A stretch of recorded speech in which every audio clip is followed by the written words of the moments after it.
성도의 싸움은 혈과 육의 싸움이 아니라 사탄과 치르는 영적 싸움입니다. 그러므로 성도는 복음 사역자에게 필요한 능력으로 무장하고 사탄과의 영적 싸움을 싸우며 성도와 교회와 가정을 지켜내야 합니다. 오늘 말씀의 제목은 고린도후서 10장 1절부터 11절이고요. 그 중에서 3절부터 5절까지 읽겠습니다. 우리가 육신으로 행하나 육신에 따라 싸우지 아니하노니 우리의 싸우는 무기는 육신에 속한 것이 아니요 오직 어떤 견고한 진도 무너뜨리는 하나님의 능력이라. 모든 이론을 무너뜨리며 하나님 아는 것을 대적하여 높아진 것을 다 무너뜨리고 모든 생각을 사로잡아 그리스도에게 복종하게 하니. 아멘. 오늘 말씀의 제목은 어떤 견고한 진도 무너뜨리는 하나님의 능력입니다. 당시 고린도 교회 성도들과 바울의 관계는 회복되었지만 바울을 대적하며 바울의 사도권을 공격하는 거짓 사도들은 여전히 고린도 교회 안에서 영향력을 행사하고 있었습니다. 이에 바울은 강경하고도 격양된 어조로 자신의 사도직을 변호했는데요. 왜 바울은 고린도 교회 대적들로부터 억울한 비방을 받고 있었을까요? 그 대적들은 바울이 성도들을 직접 대면할 때는 온순한 양 같은데 떠나 있으면 강경한 사자처럼 군다고 비방했습니다. 사실 이러한 비방의 말보다 바울을 더욱 마음 아프게 했던 것은 대적들의 이 거짓 주장에 동조하는 성도들이 있었다는 것입니다. 이는 바울에게 견디기 어려운 고통을 가져다 주었습니다. 그럼에도 바울은 고린도 성도들을 온유와 관용으로 대했는데요. 이는 늘 온유와 관용으로 사람들을 대하셨던 주님을 본받았기 때문에 가능한 태도였습니다. 우리도 오늘 예수님을 본받는 온유와 관용이 필요할 것입니다. 또 바울은 고린도 교회 성도들을 그리스도의 온유와 관용으로 대하겠지만 육체대로 행하는 자들에게는 담대한 태도를 취하겠다고 선언했어요. 이처럼 우리는 다른 사람들의 잘못을 너그럽게 용서하면서도 때로는 올바른 기준으로 살아가도록 담대하게 말할 수 있어야 합니다. 불의를 행한 사람을 용서하면서도 불의가 무엇인지 분명하게 가르쳐 주어야 하는 것입니다. 그렇게 할 때 우리의 가정과 자녀들, 또한 공동체는 올바르게 성장할 수 있습니다. 3절부터 5절까지 보면 바울의 싸움은 육체에 속한 싸움이나 힘으로 상대를 제압하는 폭력적인 싸움이 아니라 하나님을 아는 지식에 도전하는 잘못된 지식을 깨트리는 영적 싸움이라고 가르쳐주고 있습니다. 눈에 보이는 대상이 아니라 하나님을 아는 지식을 가로막는 헛된 이론과 교만한 사상들에 대한 싸움이라는 것이죠. 하나님의 진리와 능력이 아니면 이것들을 사로잡아 그리스도에게 복종시킬 수 없습니다. 오늘날 목회자와 성도들이 외적인 것에 치우쳐 말씀을 소홀한다면요, 세속주의나 이단의 공격에 속절없이 무너질 수밖에 없습니다. 그래서 진정 우리의 영적 싸움이 무엇인지를 분별함으로 분투하며 승리해야 할 것입니다. 4절에서 바울은 영적 싸움의 무기가 하나님의 능력이라고 강하게 강조합니다. 이는 하나님을 대적하는 모든 지식과 견고한 진을 파괴하는 힘이라는 것입니다.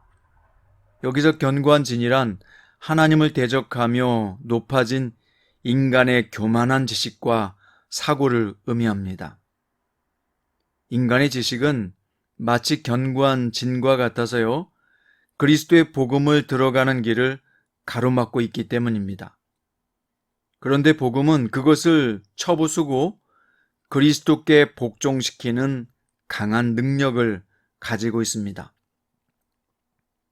그러므로 우리는 영의 회복을 위해서 악한 대적의 견고한 진을 부셔야 합니다. 또한 영적 싸움을 위한 무기는 나의 지식과 말이 아닌 오직 하나님이 주시는 능력임을 기억하고 그 무기를 갖추기 위해서 힘써 간구해야 합니다. 그럼 성도가 갖춰야 될 무기는 무엇일까요? 이것을 가장 잘 설명한 말씀이 에베소서 6장 말씀입니다. 그러므로 하나님의 전신갑주를 취하라. 이는 악한 날에 너희가 능히 대적하고 모든 일을 행한 후에 서기 위함이라. 그런즉 서서 진리로 너희 허리띠를 띠고 의의 호심경을 붙이고 평안의 복음이 준비한 것으로 신을 신고 모든 것 위에 믿음의 방패를 가지고 이로써 능히 악한 자의 모든 불화살을 소멸하고 구원의 투구와 성령의 검 곧 하나님의 말씀을 가지라고 했습니다. 사랑하는 성도 여러분, 하나님의 말씀을 가지는 것이 곧 하나님의 능력을 가지는 것이고 이 악한 사탄과의 싸움에서 이길 수 있는 비결입니다. 자, 이제 마지막으로 7절부터 11절까지 보면 거짓 사도들은 바울을 외모로 판단해서 형편없는 설교자라고 혹평했습니다. 그들은 바울과 비교하면서 자신들을 높이고 자랑했는데요. 일부 성도들도 그들의 말에 현혹되어 바울에 대해서 잘못된 판단을 내렸습니다. 이에 바울은 그들을 책망하면서요, 자신과 동역자들이 그리스도 안에 속한 자라는 사실을 잊지 말라고 경고했습니다. 교회의 사역자를 그리스도 안에 속한 자요, 곧 영적 가족으로 생각한다면 세상적 기준으로 비교하고 판단하지 않을 것입니다. 오늘은 윌리엄 쿠퍼의 주 하나님의 크신 능력이라는 시를 읽어드리겠습니다. 하나님은 기적을 행하기 위해 신비로운 길로 움직이신다. 그는 바다에 발을 놓으시고 폭풍 위에 올라타신다. 결코 그르침이 없는 솜씨로 이룩한 무한한 보고 속 깊이 찬란한 계획을 쌓아두시며 높은 뜻을 이루신다. 두려워하는 성도들이여 새로운 용기를 가지라. 그대들이 그토록 두려워하는 구름들이지만 자비로 가득 차 있고 언젠가는 흩어져 그대들에게 축복을 내려주리니 연약한 감각으로 주를 판단하지 말라. 그분이 은혜 주실 것을 믿으라. 언짢은 섭리 뒤에 미소 짓는 얼굴을 숨기시도다. 그분의 목적은 빠르게 이루어지리라. 매 시간 펼쳐지리라. 싹은 쓰디쓰지만 그 꽃은 달콤하리라.